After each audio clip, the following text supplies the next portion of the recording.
Twugurure Bibiliya zacu mu butumwa bwiza bwanditswe na Luka dusome iki gice c'9 turahera ku murongo wa 57.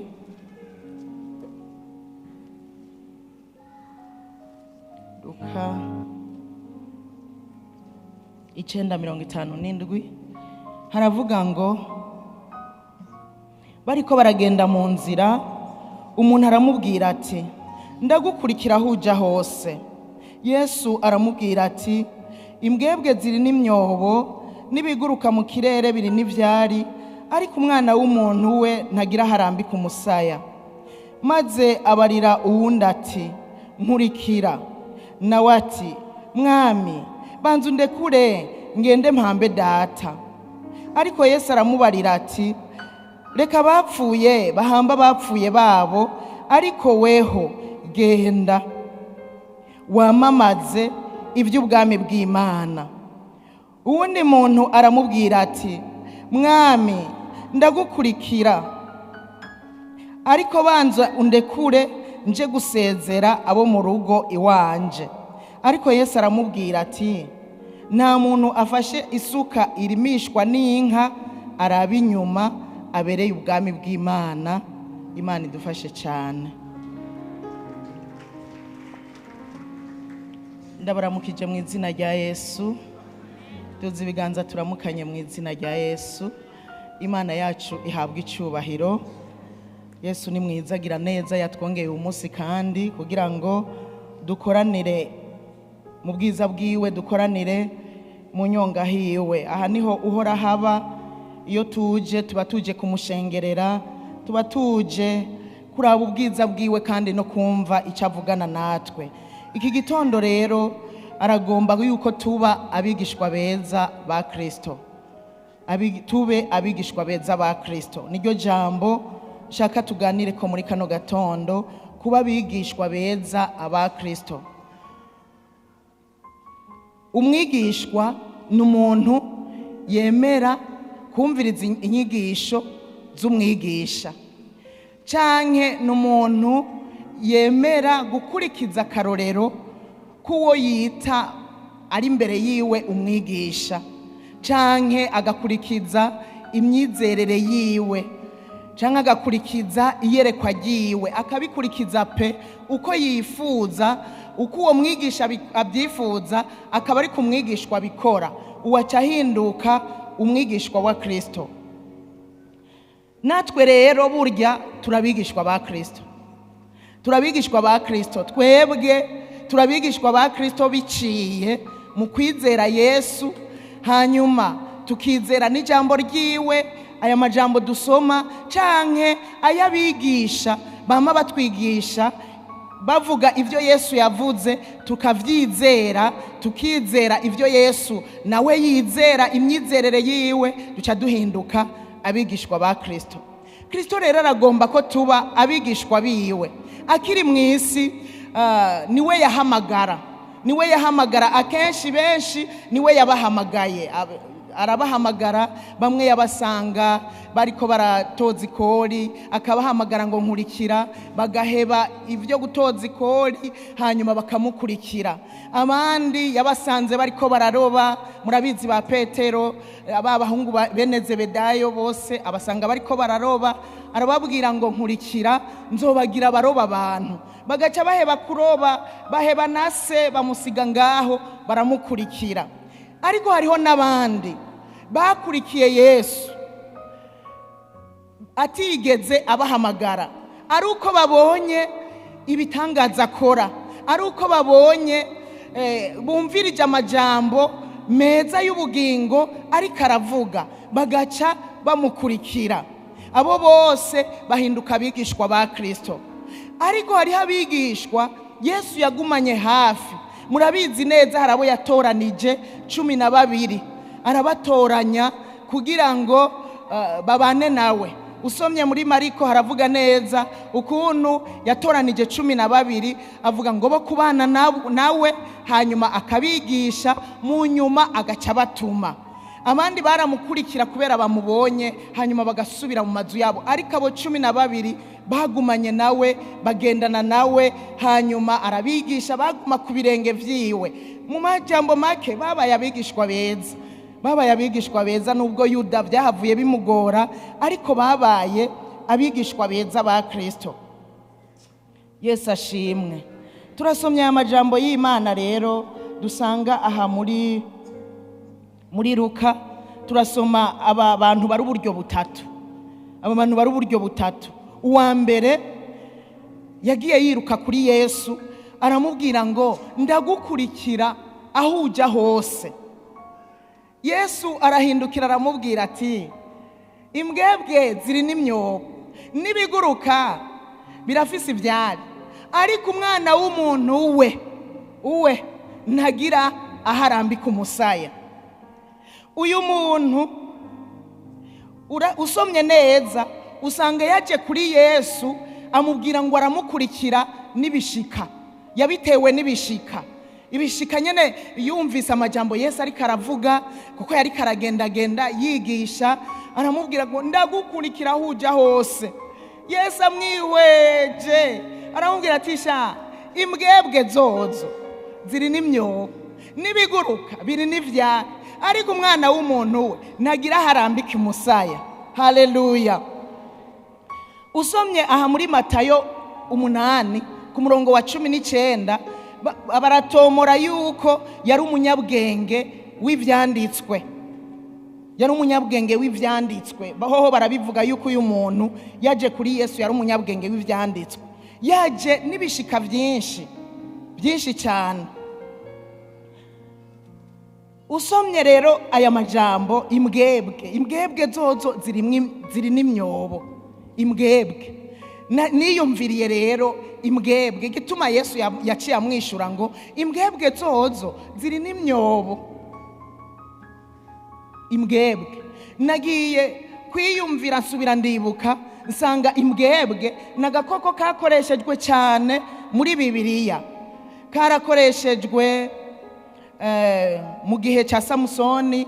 Samusoni yafashe za mbwebwe 300 arazifatanya imirizo, aturira imirima yose. Ndibuka Nehemiya, Sanibarati na Batobiya bamubwiye ngo imbwebwe ngo naho yoca kuri urwo ruzitiro uri kurubaka goca rubomoka. Imbwebwe usomye mu ndirimbo za Salomo baravuga ngo dufatira utwo tubwebwe duto turiko twonona imirima y'imizabibu kandi iri kirashurika. Utubwebwe n'ahantu henshi bavuga imbwebwe. Rero niyumvira ku mbwebwe, nsomye n'aya majambo aho bagiye barazivuga. Hariho n'ahandi Yesu yabwiye yishuye abari baje kumubwira bati yamara numve hano ugende kuko Herode agomba kukwica.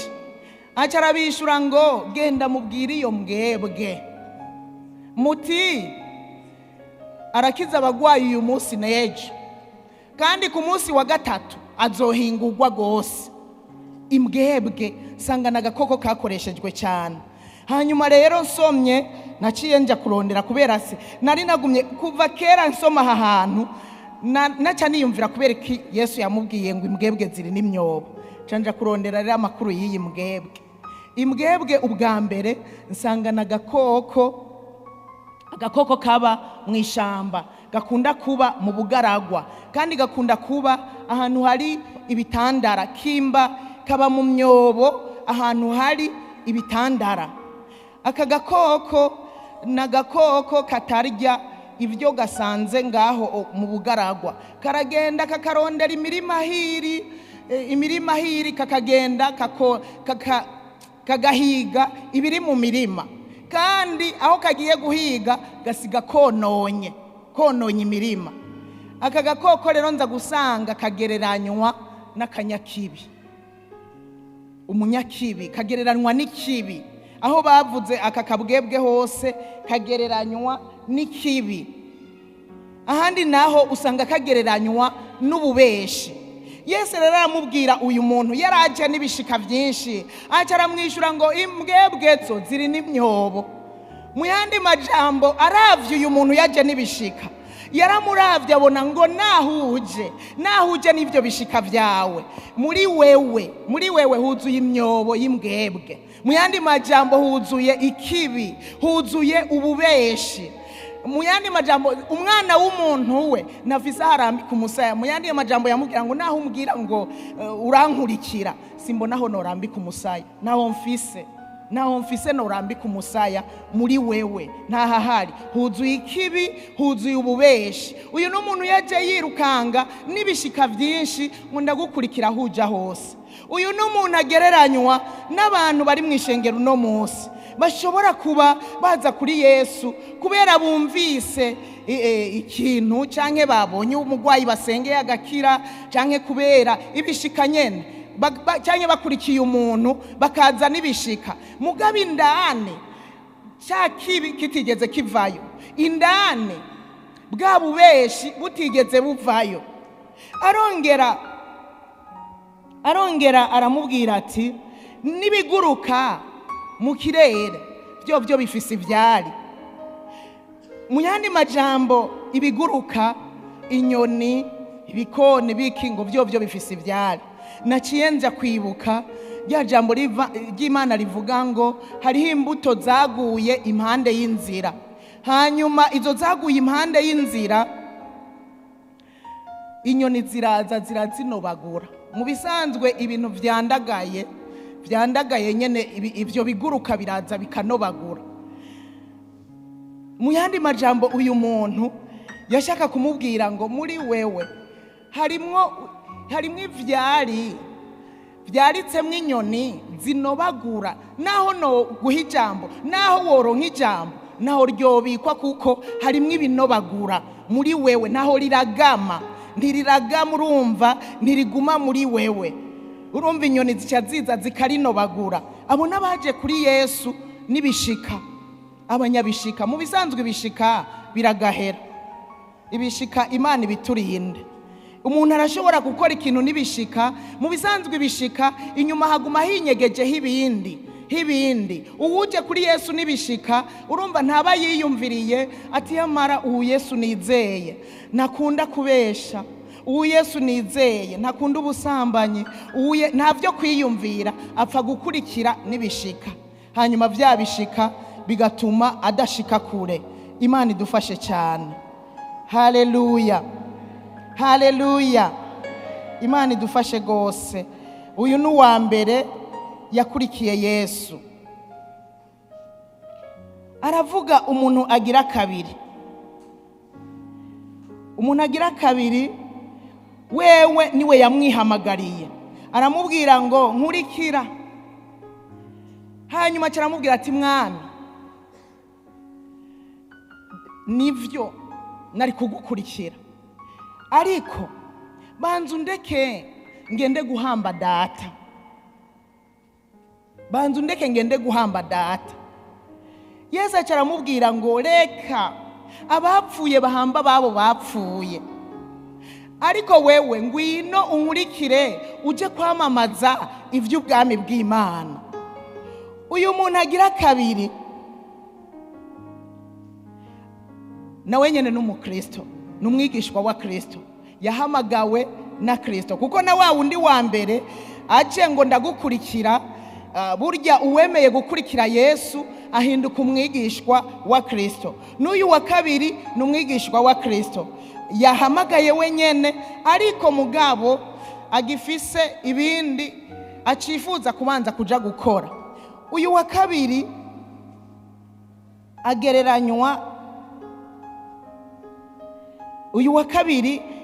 agereranywa n'umuntu agifise insiguro, ama excuse.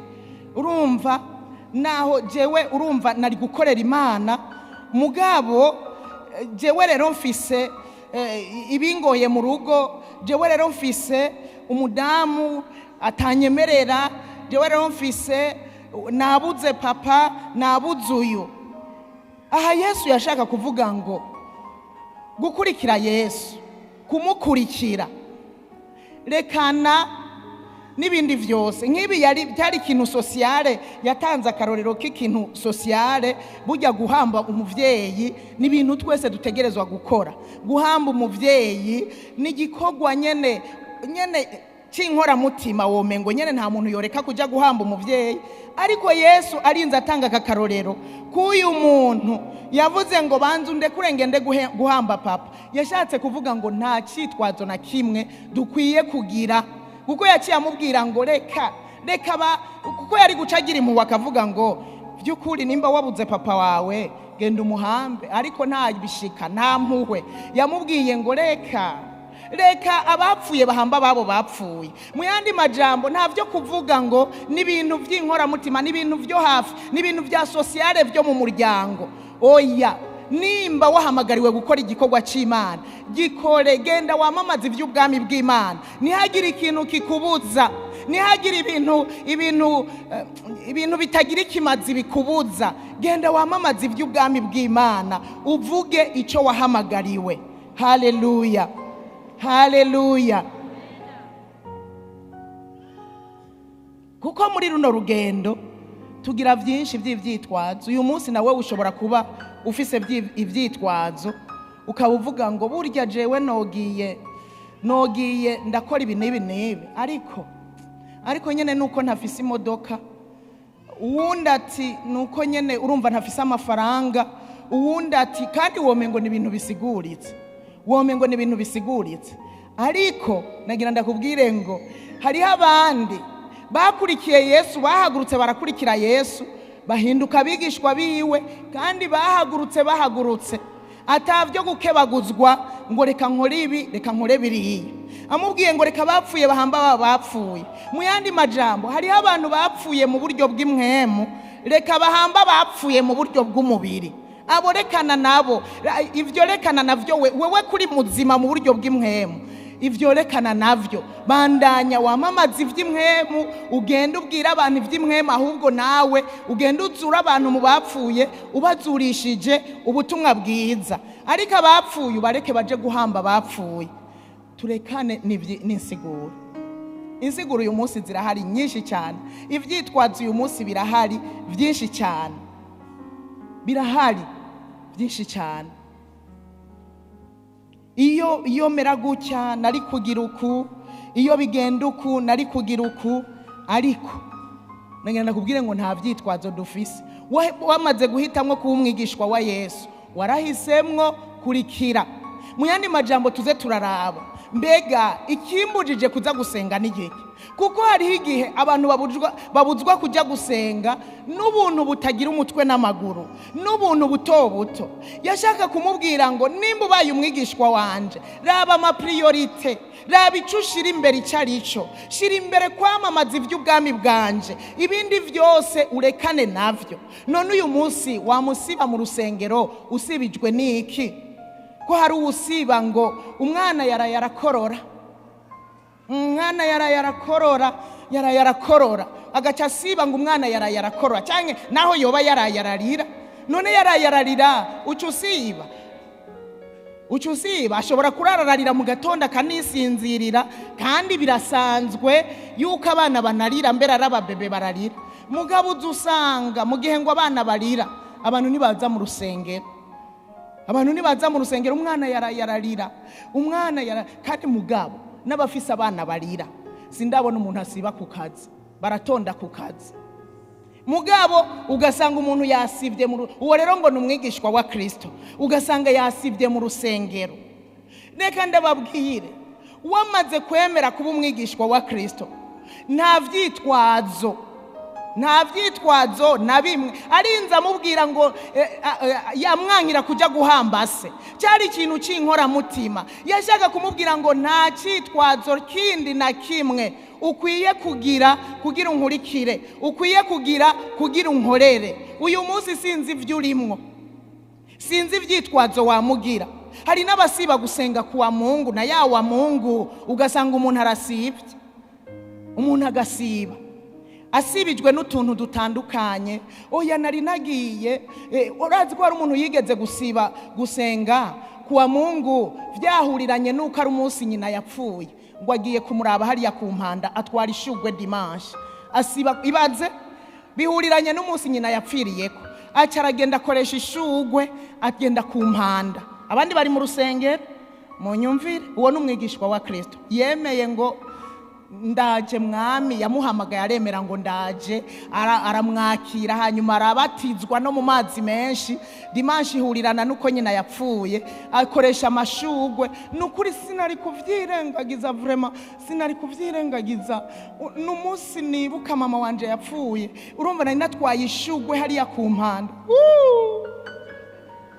ibaze gushira ishugwe kuri nyina yapfuye ariko mwumva uwo mwigishwa azi ico yakurikiye icarico uko nukudaha agaciro uwo mwigisha wakurikiye uko nukudaha agaciro ico wakurikiye mbega wakurikiye iki wakurikiye nde wakurikiye mama wawe ko wibutsa nuko yapfuye ugatwara amashugwe hari n'abaja kudandaza kuwa Mungu kandi barabigishwa ba Kristo bakaja kudandaza hariho ibikogwa tudakwiye bikwiye kuza inyuma kwamamaza ubutumwa bwiza yamubwiye ati ibyo bireke abapfuye baramuhamba so wawe ariko wewe ingo tugende hanyuma wamamaza iby'ubutumwa bwiza ingo tugende ugende ukora igikogwa c'Imana rekana n'ivyo bitagira ikimazi rekana n'ivyo bigusivya mu nzu y'Imana ivyitwazo biba byinshi cyane Imana idufashe cyane wewe sinzi ko hari icitwazo ufise uno munsi ariko hari abantu benshi cyane bariko baragira ivyitwazo mu gihe nk'iki Imana idufashe gose uyu muntu agira gatatu nawe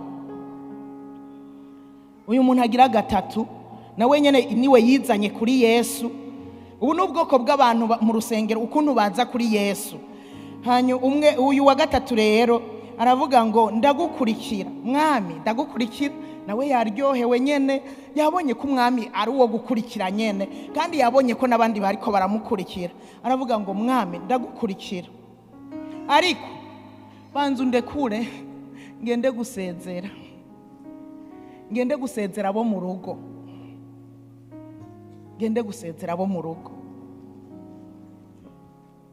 usomye mu Bigalatiya rimwe ku murongo wa 6 mu Bigalatiya 1 ku murongo wa 6 haravuga ngo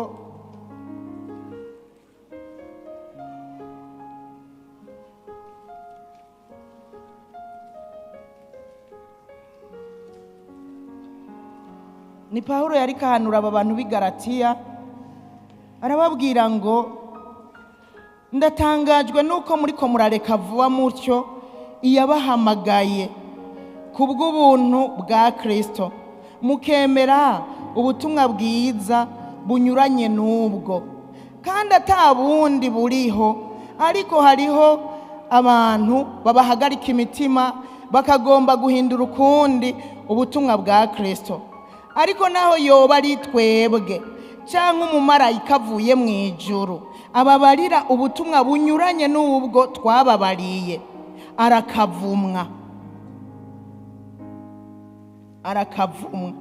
nk'uko twavuze ubwa mbere n'ubu nongeye kubivuga ko nihagira umuntu ababarira ubutumwa bunyuranye n'ubwo mwemeye arakavumwa Yesu ashimwe uyu muntu agira gatatu agereranywa n'abasubira inyuma n'umuntu yabaye umwigishwa wa Kristo hanyuma agasubira inyuma mu yandi majambo reka banzu ndeke nje gusezera wa mu ex twahorana ndakizwa mugabo ujya mu ex twahorana kameme irifo ko ndamusezera aba ex kujya gusezera aba ex kwakunda aba ex genzi aba ex murabumva namwe barakoze ibara aba ex barakoze ibara hari n'abati ngo bakaja kurongorwa n'aba ex kakavyuka kasubira kwa ex ivyo aba ex birimwe amapepo beneda birimwe amapepo muragaba abantu bigeze aba ex muragaba cyane. Baratuma umuntu asubira inyuma n'urugo akaruheba akagenda, cyangwa kubaka urugo atagwubatse, kumbe yubakiye kwa ex, mu mutima yasubiye inyuma kera, yasubiyeyo kera. Niko ko kujya gusezera, banza undeke nje gusezera abo mu rugo, ababanye, abagenzi, banza undeke. Ego ndakizwa navyemeye, ariko reka mbanze nje gusezera bamwe twahorana mu kabare, banza undeke nze gusezera bamwe twahorana mu kabare. Kubasezera egare nyene macha dusangira akanyuma waramaze kumumira, waramwakiriye, waremeye kugiye kumwigishwa wa Kristo. Banza undeke ugaca ugenda ugaca wongera ugafata kamwe. Nejo bazogusubira bati nitwasezeranye neza, nuzi ko nahariya twahora tuhanywera, uzoze kuwa gatandatu naho tuje hahandi tuhasezere. Ugumusezera. Imana idufashe cyane. Bisigura gusubira inyuma. Pawulo arahanura aba bantu b'i Galatiya, arababwira ngo ndatangajwe cyane nuko muriko murareka vuba iyabahamagaye kubw'ubuntu bwa Kristo. Iyabahamagaye ibahamagarishije urukundo rwayo, kandi duhamagara kubw'ubuntu bwa Kristo. Abantu ugasanga barayiretse mu kanya gatoya. Banzureke gatoya, ngende gusezera gatoya. Banzureke, ndafise abagenzi ntegerezwa kuja gusezera.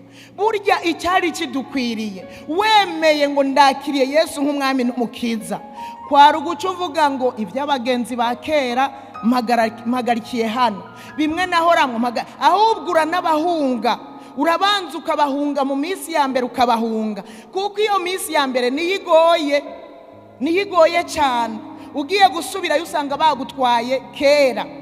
Abo nibo turi kumwe uyu munsi, bemeye ngo mwami Yesu jewe ndagukurikira, ariko ubu bamaze gusubira inyuma gusezera, bamaze gusubira inyuma mu ba ex, basubiyeyo kera. N'ubu n'ubwoko bw'abigishwa dufise mu nzu y'Imana. Imana idufashe cyane. Yamwishuye ngo nta muntu afashe isuka irimishwa n'inka abereye ubwami bw'Imana. Mu bisanzwe wiyumviriye isuka, inka irikira, donko ufashe isuka aje imbere. Narabibonye ku gicapo, aje imbere. Sindabona bariko bararimisha inka ngaha mu Burundi, ariko ku gicapo narabibonye aje imbere. Uri karakwega iyo nka, abafashe rero cya gisuka gifashe ku nka, aje imbere kugira ngo agendera kwega yerekeze aho birima. Murazi ko inka namwe nitoshobora kurima, navyo yoshobora. N'umuntu aje imbere akaza yijana yerekeza aho hose bagomba kurima. Fata rero umuntu ari karakwega yasuka ifashe inka, agiye gusubira inyuma. Nimwiyumvira asubiye inyuma icyambere, aza guhonyanga, aza gusiribanga aho bari barimye, aza konona aho bari barimye. No kuvuga bya bindi byose bari batunganije hari inyuma birononekara. Kandi asubiye inyuma arahindukira nyene wese, kuko aza gukata nyene agahindukira wese. Ariko hano barimye haca hononekara, baca bahonona ugasanga barahatabatanze. Imana idufashe cyane. Nusubira inyuma kuvyo wadashwe, nusubira inyuma aho wamaze kurima neza ngo uze kuhonona. Ni bamwe basubira kuvyo badashwe. Ni yangurube boza neza igasubira kwiva yanga mu vyondo, bayogeje irasize imeze neza, igasubira kwiva yanga mu vyondo. Ibaze wari umwigishwa wa Kristo, waremeye ngo ndagukurikira. Umwigishwa wa Kristo nuwamwemereye akamwakira, akamubera umwami n'umukiza w'ubugingo bwiwe, hanyuma agaca mukurikira. Mugabo akanya gatati, oya nawe reka mbanze ngende. Gusubira inyuma. Imana idufashe cyane, Imana idufashe gose. Usomye aha mu Baheburayo 10:38, Abaheburayo 10:38 haravuga ngo ariko umugororotsi wanje azobeshwaho n'ukwizera, naho niyiyonjorora ntazohimbara umutima wanje.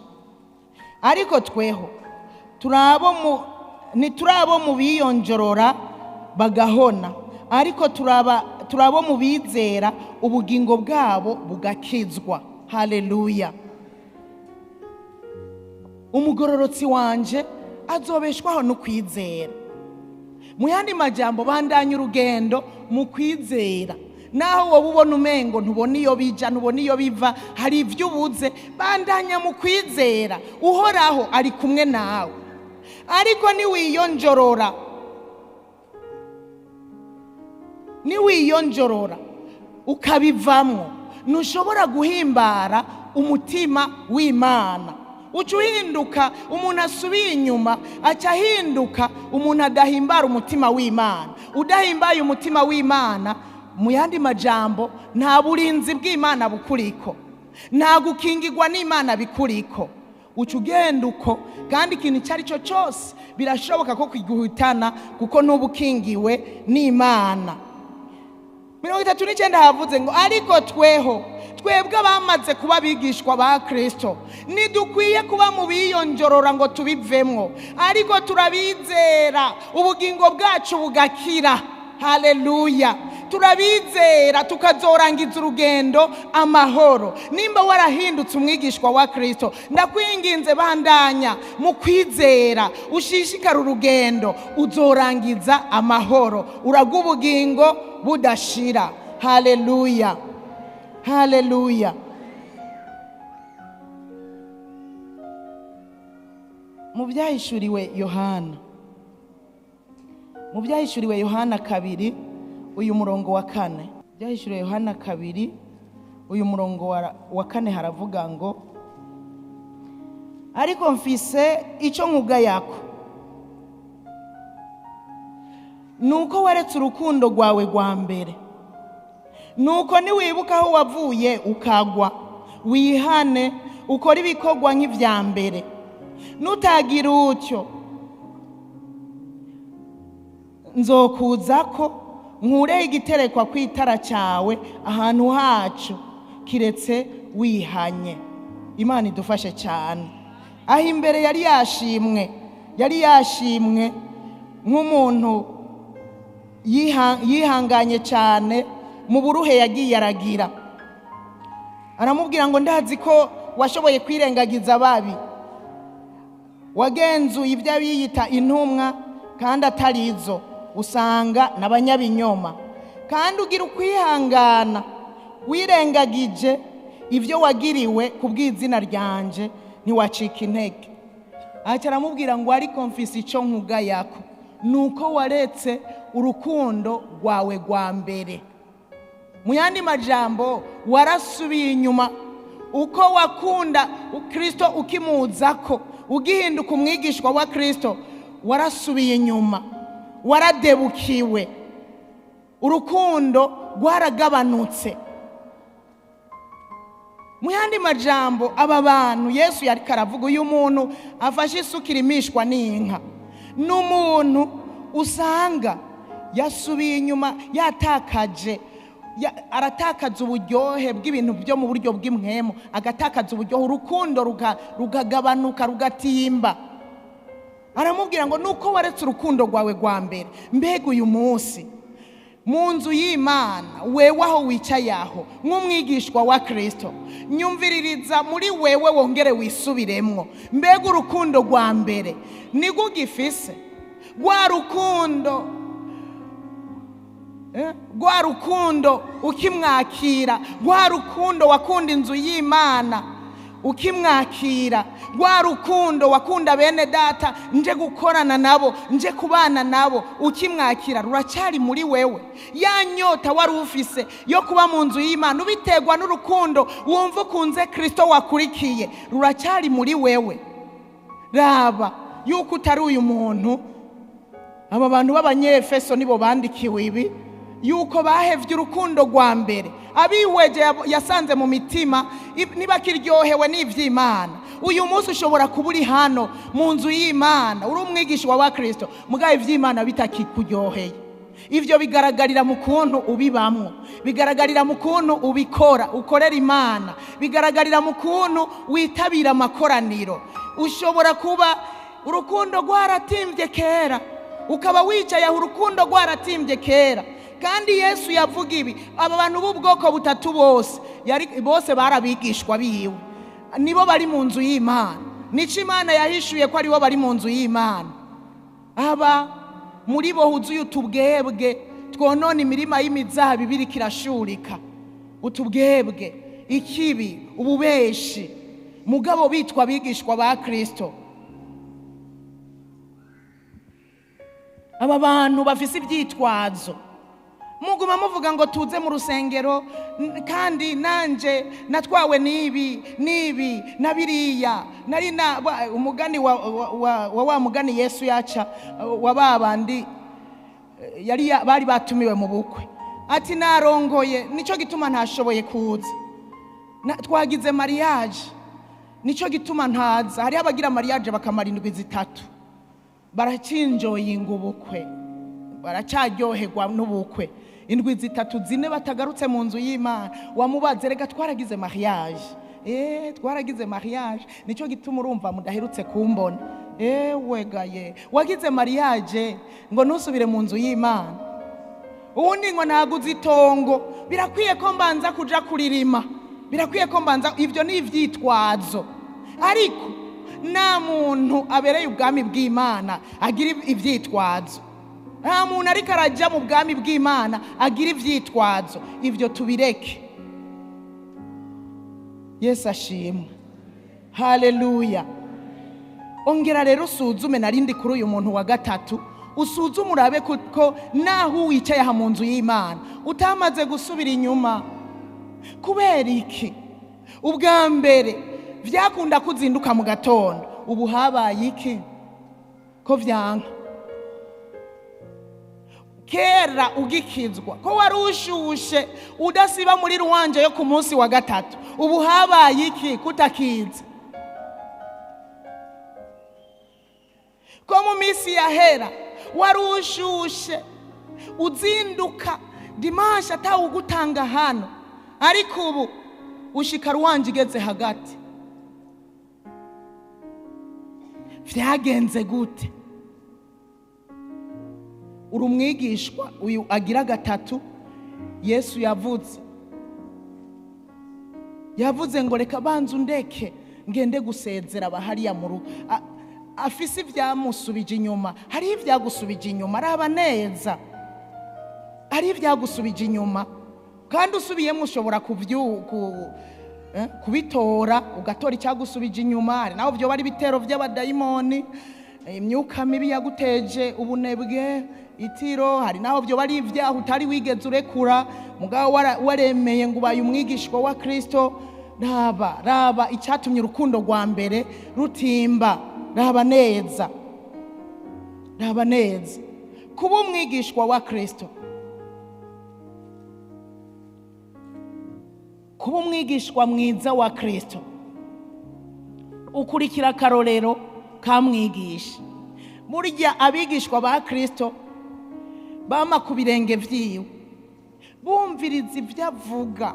Ndibuka Mariya burya yari umwigishwa mwiza wa Kristo, ku buryo nta bintu vy'ibishika kwa Mariya, nta bintu vy'ivyitwaza ati yamara Yesu arashonje.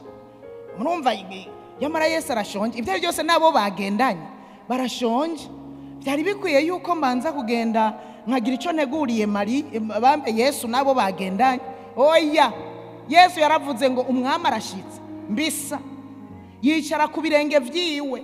Yesu aravuga byose, aramira. Mariya nawe oya barashonje, bikwiye ko ndabategurira utwo kurya. Ibiki bigereranywa na wa wundi yavuga reka mpambe papa wome ngo ni ikintu ciza kuzimana abashitsi, kubategurira ibyo bafata, cyari ikintu ciza. Ariko ntuhave wibaza ngo Yesu yaragishimye. Hariho ibintu uzotigitamwo wibaza ngo ni vyiza mu mwanya w'igikorwa c'Imana, ngo nagiye kuraba kanaka, none se nagiye gukora bugira sociale, kuraba abantu, kuraba ugwaye, mu mwanya wo gusenga ingusenge.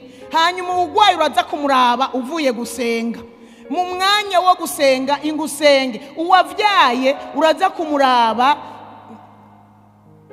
uvuye gusenga. Mariya aca arifatira icicaro aratuza ku birenge vya Yesu. Urya niwe yari umwigishwa mwiza. Nimuze dutuze ku birenge kwa Yesu, tureke gukebaguzwa muri ibi na biriya, dutuze ku birenge kwa Yesu. Niho Marita yaja kwidodomba. Abantu rero bafise ubuntu nyene usanga bahubiyemwo, bakibagira yuko hariho icibanze, nibo bagira imyidodombo. Kubera iki utorungika Mariya ngo aje kumfasha, aguma yicaye ngaho gusa?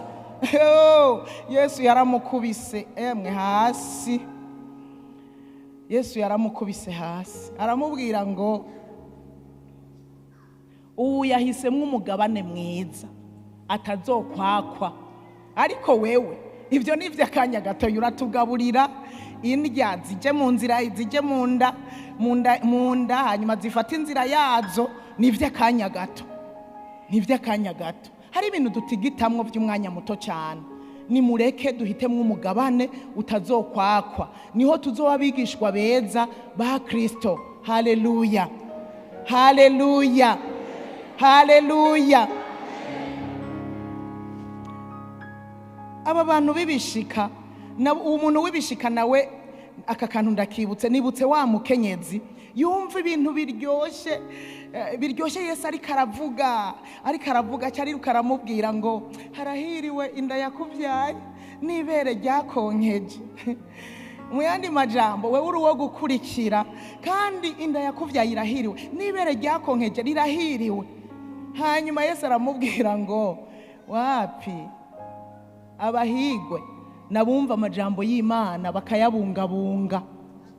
Haleluya, haleluya. Hariho abashima Yesu kubw'ibishika, yari kamushima kubw'ibishika, yari kamushima kubera utwo ibyo yumvise ariko aravuga, ibyo yabonye akora. Nta mutima wo kumukunda no kumukurikira wari uri muri we. Niho yaciye amubwira ngo abahirwe nabumva amajambo y'Imana bakayabungabunga, bakayashira mu ngiro. Mu yandi majambo yashaka kubwira uyu mukenyezi, nawe hamwe aya majambo ndiko ndavuga woyakira ukayashira mu ngiro, ukayagumya mu mutima wawe, hamukayagenderamwo, nawe wobura umuhigwe. Nayo umuhigwe si Mariya yamvyaye, ariko abahigwe nabumva ijambo ry'Imana bakarishira mu ngiro. Haleluya, haleluya. Yesu sozera yarabwiye abigishwa biwe ngo ugomba kunkurikira, aho yabashaka kugira ngo nihagira umuntu amukurikira yibaza ibindi. Ugomba kunkurikira niyiyanke. Wari kugira ngo abantu bamukurikire babizi neza yuko guhinduka umwigisho wa Kristo atari kurya inyama n'umuceri gusa, atari umunezero w'imisi yose gusa. Umuntu niyagomba kunkurikira niyiyanke, yikorera umusaraba wiwe ankurikire. Kwikorera umusaraba rero harimwo kwankwa, harimwo gutandukana n'abagenzi, harimwo gusanga wahevye n'akazi kawe. Akazi ukagaheba. Rega ba Petero bariyanse, baraheba kuroba, arivyo byari bibeshejeho umuryango, baramukurikira. Harimwo guheba abavyeyi, kumwe kwa bene Zebedayo barataye se ngaho, ngabo barirutse bakurikira Yesu. Harimwo guheba n'ivyo wakora, harimwo kwiyanka, harimwo kwiheba, harimwo gusanga n'ubutunzi wabutanze kubw'ubwami bw'Imana. Umuntu niyagomba kuba umwigishwa mwiza niyiyanke. Mwene data, ndasozereye nakubwira ngo aba bantu b'ubwoko butatu bose bari hano. Imana nivyo yanahishuye yuko aba bantu bose bari hano ngaha mu nzu y'Imana. Wewe sinzi aho uhagaze, ariko icyo nakubwira nuko umuntu abereye ubwami bw'Imana, umuntu mwigishwa mwiza wa Kristo, n'uyu yiyanka akikorera umusaraba akamukurikira. Umusaraba wikoreye sinzi uwariwo, ariko ukaba utarikorera umusaraba ngo umukurikire, akaba wumva ata kintu wahevye, wahevye kandi wari wumva arico kigufitiye akamaro. Hari ivyo duheba, hari ivyo uheba kandi vyari vyiza, wamengo ni vyiza mu maso y'abantu, ariko ukabiheba ku bwa Kristo, ukabiheba ku bwa Kristo. Hari umwidegemvyo kuja mu kabare tukarya tukanywa, turavyemerewe, ariko Paulo yavuze ngo muzobanze murabe si vyose bibagirira ikimazi. Umwigishwa wa Kristo araraba, mbega ibi ngiye gukora biramfitiye ikimazi canke ibi ngiye gukora eske n'ibintu numva nyene vyonganza, ndeke binganze. Umwigishwa wa Kristo arahitamwo. Ababereye rero kuba abigishwa ba Kristo beza barahitamwo, bariyanka.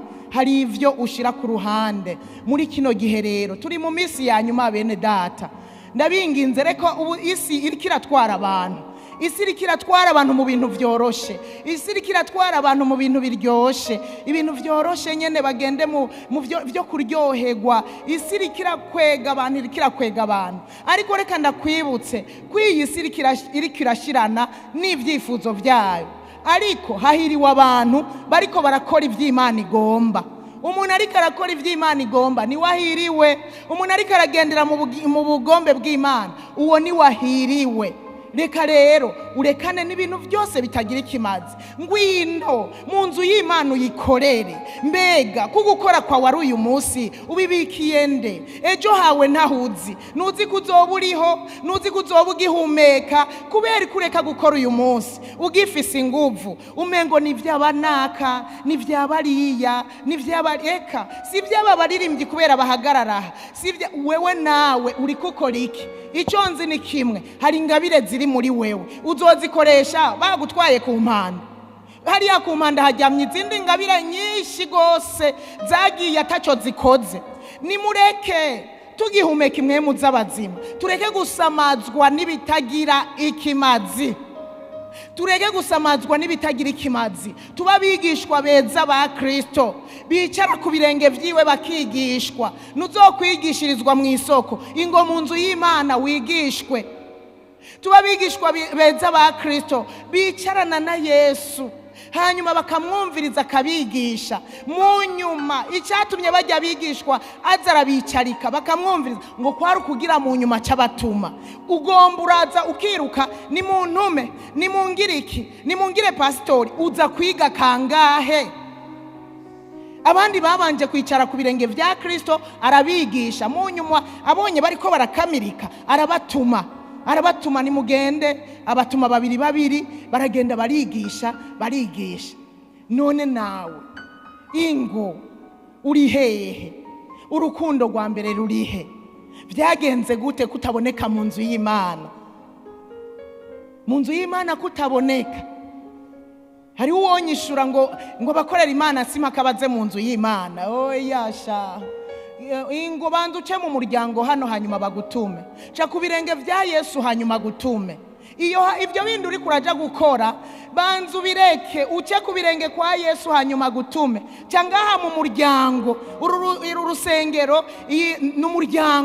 n'umuryango, twebwe turi umuryango. Hari abavyeyi, hari abana. Icyaha abavyeyi bagutume hanyuma ugende. Umwana mu muryango yahuka, ibaza umwana wumvise akubwira ngo nari nagiye kwa naka, akavuga ngo mama yantumye canke papa yantumye, ni wo kumigwa. Ukavuga uwo mwana jewe sinigeze ndamutuma, isaka mwigarama hanyuma ukamaramara. Abantu muriko murituma mugenda hirya no hino. Ingo mubanze mwicare ku birenge vya Yesu. Abatume naho kwicara ku birenge vya Yesu. Ingo barahamagaye inyigisho, ingo barahamagaye amakoraniro, ingo uzohahurira n'ijambo rigufasha, riguha inkomezi, rigutuma mbere riguha n'ivyo uja kuvuga. Ingo gukora n'uyu munsi bene data, kuba mu nzu y'Imana n'uno munsi, n'uyu munsi sejo n'uno munsi. Sinzi wewe rero uri muri aba bose batatu, sinzi uko wumva umeze, sinzi uko uhagaze uno munsi, sinzi yumaze iminsi, sinzi ukuntu unezerwa kuba mu rusengero kwa Mungu gusa. Iyindi minsi naho bigenda gute iyindi minsi utaza mu rusengero? Jewe sinibaza, erega burya iyo dukoranye gutya hariho agacanwa k'abana b'Imana katwandukira. Uje muri bene data hari igihe udendebukiwe, ariko kubera waje ugakorana n'abandi ugasubira inyuma wongewe inkomezi, hanyuma ukongera ukabandanya. Umuntu rero aba mu rusengero kuwa Mungu gusa, ndakekeranya yuko na Bibiliya atayizingurura, ayitora kuwa Mungu aje. Ndakekeranya yuko no gusenga bimugora. Erega iyo tuje burya bene data baradukarisha mu gusenga, bene data baradukarisha mu ijambo, ukumva uragize amatsiko nawe yo kubibamwo.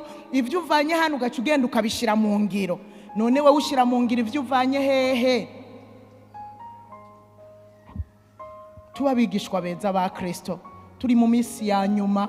Witegure, ntuzi umunsi n'isaha, ntuzi umunsi n'isaha.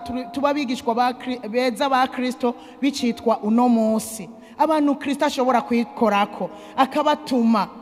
Erega yararavye muri babandi bicara ku birenge vyiwe, aratoranya, arabatuma. Yagiye aza aratoranya, agenda aratoranya. Niyahitanya vyose yaza aratoranya. Yatoranya babona babaye ku birenge vyiwe, bafise ico bazoba batwaye. Wewe sinzi uko bimeze. Ndagomba ngo dusenga Imana. Ariko nimba uri hano wumva ugomba gufata ingingo nshasha yo kunagura urukundo rwa mbere, utera intambuko uze hano dusengana Imana. Nimba ugomba gufata ingingo nshasha yo kuba mu vy'Imana, yo kuba mu ngoro y'Imana, naho nyene tera intambuko dusengana Imana. Kuko kugihumeka haracariho ivyizigiro, kugihumeka hariho ivyizigiro byo kongerwa inkomezi. Wewe umaze imisi udendebukiwe, usenga vyanka, usubira vyanka, ugira ubunebwe bwo kuza mu nzu y'Imana n'ivyitwazo, ugasanga wagize ivyitwazo, urumva nafatiriwe n'ibi na biriya. Ndakwinginze uze dusenga uyu munsi, Imana iragomba kukongera inkomezi. Muri aba ndahamagara n'abatarakira Yesu nk'umwami n'umukiza, namwebwe mutera intambuko, bizoba ari vyiza cyane. Abatarakira Yesu nk'umwami n'umukiza bagomba guhinduka abigishwa ba Kristo, namwebwe muzanane naba turasengana mu nyuma zabo. Abatarakira Yesu nk'umwami n'umukiza bifuza kuba abigishwa beza ba Kristo, nubwo wumva ijambo ryavuze ngo dutegereza kwikorera umusaraba tukamukurikira. Nagenda babwire ngo abagize umubabaro mwinshi bazokwirugwa nabo cyane, abafise ibyo bahevye byinshi bazohembwa byinshi. Rero nutinye kwikorera umusaraba wa Kristo. Abikoreye umusaraba bazoshumbushwa. Turaguhaye ikaze wewe, urukundo rwari rwaratimvye, urukundo wakunda inzu y'Imana, urukundo wakunda ibikorwa vy'Imana, wahora ukorera Imana n'umwete warabivuyemwo, wahora uririmba warabivuyemwo, kandi ivyitwazo urabifise, kandi ushima bitana shemeye gose. Burya ntibishemeye naho uvyita bishemeye. Yesu wari karabona ko bidashemeye, bitari gutuma uheba kumukorera, bitari gutuma usubira inyuma.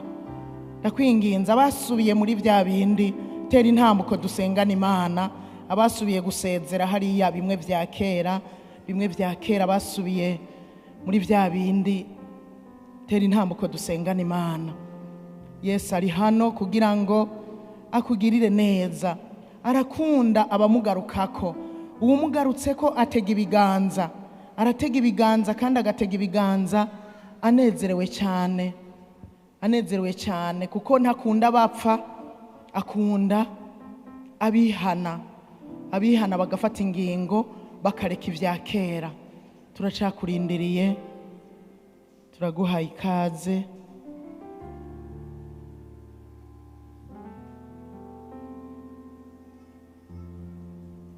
Urahawe ikaze. N'utarakira Yesu nk'umwami n'umukiza, twamuhaye ikaze hamwe n'aba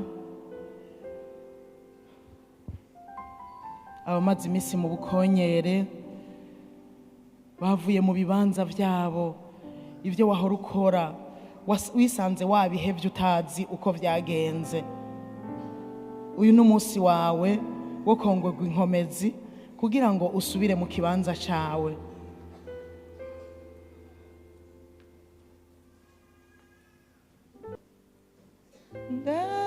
Ndahevye byose,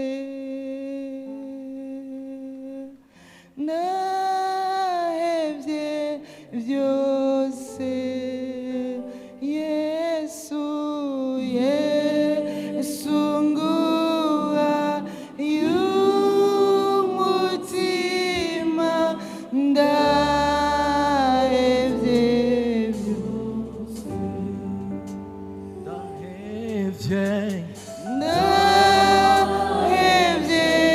byose, ndahevye byose, ndahevye byose, Yesu nguhaye, Yesu nguha y'umutima, ndahevye byose. Reka nsaba ishengero ryose duhaguruke. Uyu n'umunsi wacu wo gusaba inkomezi nshasha. Turazikeneye kugira ngo tubandanye urugendo twamamaza ubutumwa bwiza, kuko nico Yesu yadusigiye, niyo misiyo yadusigiye, ngo tugende tubwire ibyaremwe byose, abaremwe bose ubutumwa bwiza, tubahindure abigishwa ba Kristo, hanyuma duce tubigisha kwitondera ibyo yatugeze natwe. Reka ishengero ryose n'aba bose bari hano twongere gusaba inkomezi muri ino minsi ya nyuma, muri kino gihe cya nyuma. Burya abahigwe se batanguye, abahigwe n'umuntu wese azorangiza neza. Uko gutangura ni kimwe, ariko gusozera ni kindi. Abahigwe rero n'abazorangiza neza. Reka dusabe inkomezi mu gihe nk'iki, dusabe inkomezi. Uko wari kurasenga burya siko wategerezwa gusenga, uko wari ubayeho mu buryo bw'imwe, ndakubwije ukuri suko wategerezwa kumera. Hari ibyo Yesu, hari ibyo wa mubi yagiye aranyaga mu bantu, kwatubwebwe utubwebwe tugenda turanyaga, twonona amasengesho, twonona gusoma ijambo, twonona ibintu muri twebwe. Nagira ndakubwire ngo uyu munsi ni wewe wo guhagarara ukavuga ngo ndagomba inkomezi nshasha, ndagomba guhagarara mu gikorwa c'Imana n'inkomezi nshasha gusumba uko nahora. Dusenga Imana, namwe muri ngaho imbere dusenga n'Imana, ariko n'ishengero ryose dusenge, dusabe inkomezi nshasha. Data, mu izina rya Yesu Kristo, uri Imana nziza kandi ugira neza. Turagushimiye mu izina rya Yesu Kristo, turaguhaye icyubahiro Mana yacu. Ugenda mu rugendo udushoboza, ugenda udukomeza mu izina rya Yesu Kristo. Ndasengeye abantu bitahuye ko hari aho bapfuye bakagwa, ko urukundo rwa mbere rwatimbye mu izina rya Yesu Kristo. Hariho n'abandi kumbure batitahuye, ariko aho bageze atariho bategerezwa kuba bari. Wa mubi yagiye abanunuza inkomezi mu izina rya Yesu Kristo. Ndasenga ibyo wa mubi yatunyaze byose kuri uno murango mu izina rya Yesu turabikomoje, turabirekipeye mu izina rya Yesu Kristo. Agakiza gashitse wa mubi yanyaze bene data ndagakomoje mu izina rya Yesu. Inkomezi zo gusenga wa mubi yanyaze bene data ndazikomoje mu izina rya Yesu. Inkomezi zo gusoma ijambo, umunezero w'agakiza wa mubi yanyaze mu izina rya Yesu. Umunezero wo kuba mu nzu y'Imana wa mubi yanyaze bene data ndawukomoje mu izina rya Yesu. Abadayimoni bose aho binjiranye, imyuka mibi yose aho yinjiranye, ndayiturije umuriro w'Imana mu izina rya Yesu. Ibyavuye ikuzimu bije kudutera, bije kubuza abantu guhagarara mu myanya yabo, abo Satani yanyaze ubwenge nibanatahure ko banyazwe mu izina rya Yesu, mu izina rya Yesu. Uyu n'umunsi mwiza wo gusangangura ibikorwa byose n'imigambi ya Satani mu izina rya Yesu Kristo. Ibyo twanyazwe turabirekipeye, umunezero wo kuba mu nzu y'Imana turawurekipeye, umunezero wo gusenga turawurekipeye. kumvira Imana, kumvira uburongozi, turabirekipeye mu izina rya Yesu. Abavuye mu bikorwa byabo mu izina rya Yesu, turabasubije mu myanya yabo, turabasubije mu bibanza byabo. Abo wamubi yaciye intege mu izina rya Yesu, abo wamubi yambuye amahoro, abo wamubi yambuye umunezero mu izina rya Yesu, turabirekipeye byose byose byose byose. Ibyo wamubi yanyaze byose uyu munsi turabirekipeye, turabirekipeye, turabirekipeye mu izina rya Yesu.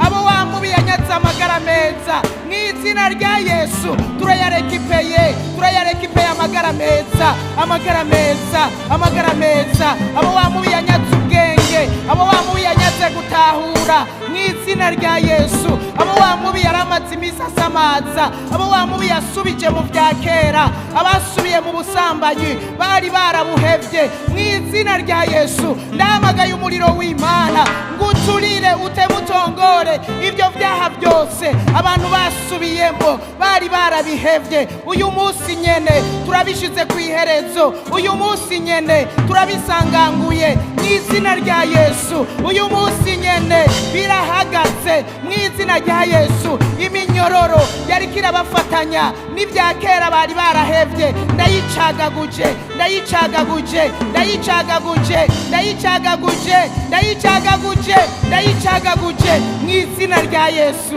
mu izina rya Yesu, mu izina rya Yesu, mu izina rya Yesu. Ubunebwe ndabushize ku iherezo, itiro ry'abadayimoni ribuza abantu gusenga ndarishize ku iherezo mu izina rya Yesu Kristo, mu izina rya Yesu. Itiro ry'abadayimoni, itiro ry'abadayimoni, itiro riza mu mwanya atari waryo ndarishize ku iherezo mu izina rya Yesu. Abo wamubi yambuye amasaha yo gusenga mu izina rya Yesu, ndabishize ku iherezo, ndabishize ku iherezo, ndabishize ku iherezo, ndabishize ku iherezo mu izina rya Yesu, mu izina rya Yesu, mu izina rya Yesu. Reka wibuka aho wavuye ukagwa, reka wibuka aho wavuye ukagwa, wihane, wihane, wihane. Reka nsaba abo bantu bahagaze hano musubire mwaya majambo muvuge ngo Mwami Yesu, muvuge cyane Mwami Yesu, uyu munsi ndumvise ijambo ryawe, mbaye umutsindwa, nasubiye inyuma, none uyu munsi ndafashe ingingo yo kugaruka kuri Yesu, mpinduka umwigishwa mwiza wa Yesu. Ibyo narimazemo iminsi ndabihevye. Yesu nshoboza, vuga cyane Yesu nshoboza, Yesu nshoboza, Yesu nshoboza minkomezi zo kubireka, hanyuma mbandanye urugendo namamaza ubutumwa bwiza, mba umwigishwa mwiza wa Kristo, umwigisha w'akarorero abandi bashobora kurabirako mu izina rya Yesu Kristo. Amen. Amashi menshi, amashi menshi.